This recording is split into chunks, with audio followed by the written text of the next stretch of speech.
This video will demonstrate the settings options that we have for students who use ChooseIt Maker3. So once I'm logged into my ChooseIt Maker account, this is typically the home page that you'll see. And you can see down below here I have the settings options. So just before we go in and take a look at the settings options, just a couple of things to know about the settings. Once you log in and you change the settings, they continue to remain as you changed them for the duration of that login. So for example, if I log in and I have a student that is using two-step scanning, I would go in, I would make my settings change, and as long as I don't log out, that setting change will remain as long as I remain logged in. Now let's say I log out, okay, and I have another student using it an hour or so later, and they have a different setting. I would again need to log in, go down here to my settings, and change the settings for that student. So it's important to know that those settings do not remain once you log out. They go back to a default. So make sure you change those settings for each student as they need them upon a login. Okay, so let's take a look at these settings options. So I find my settings just by clicking on settings. And you can see I can go through these tabs just by clicking on each of these. So the first one we're going to talk about is access method. So this is how the student would be able to access the activity you created in ChooseIt Maker. So first of all, I have just a mouse option. This would be for a student that is just using a mouse or a trackpad.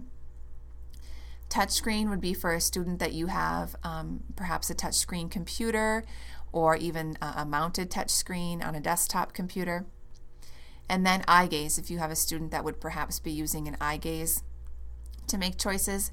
And notice that if you select eye gaze, you can change the amount of time it would allow between choices. Okay, if I have a student that needs any kind of switches, so that's using ChooseIt Maker with an interface and switches, okay, I'm going to go ahead and select mouse. Okay, notice how when I select mouse, these options down here for scanning become available. If I am on eye gaze, obviously these are not available. Okay, so I'm going to select mouse, and then down here I have an option to use single switch scanning and two switch scanning. So single switch scanning would be that the computer or the program will automatically just scan through options, and your student would have to hit a switch when the scanning choice was on their choice. Okay, so it's going to automatically scan. When the student would hear their answer, they would need to hit the switch at that time. Okay, that's single switch scanning. Some options you have with single switch scanning is you can start the scanning automatically. That would mean that the student wouldn't have to hit a switch to get ChooseIt Maker to start scanning. It would just automatically do it. You can also change the amount of time that it scans through options. So it's going to scan through one option, and right now I have it set to wait 3 seconds. Then it's going to move and scan the next option and wait 3 seconds. If you have students that need more time to process as it's scanning, you can increase this as well. Okay. If I do not have a single switch scanner who doesn't need automatic scanning and who's using two-step scanning, I'm going to select two switch scanning. So this would be a student that's using two switches and a move it and get it type of option. So they move it to their answer and then they get their answer with another switch. One little important thing to know here, the two switch scanning options on interface for ChooseIt Maker are space and enter. So those are the settings you need to have selected on your interface. Okay, that's access method. Let's look at switch delay.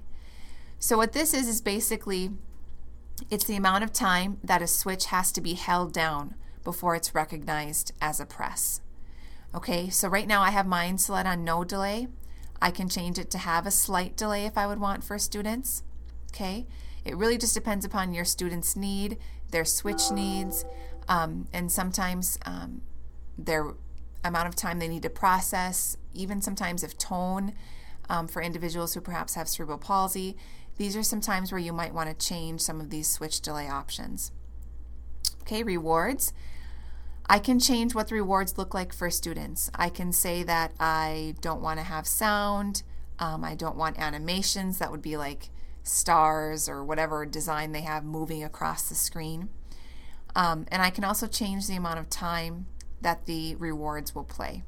Okay, so I like my students to have both sound and the animation, and I usually select 8 seconds.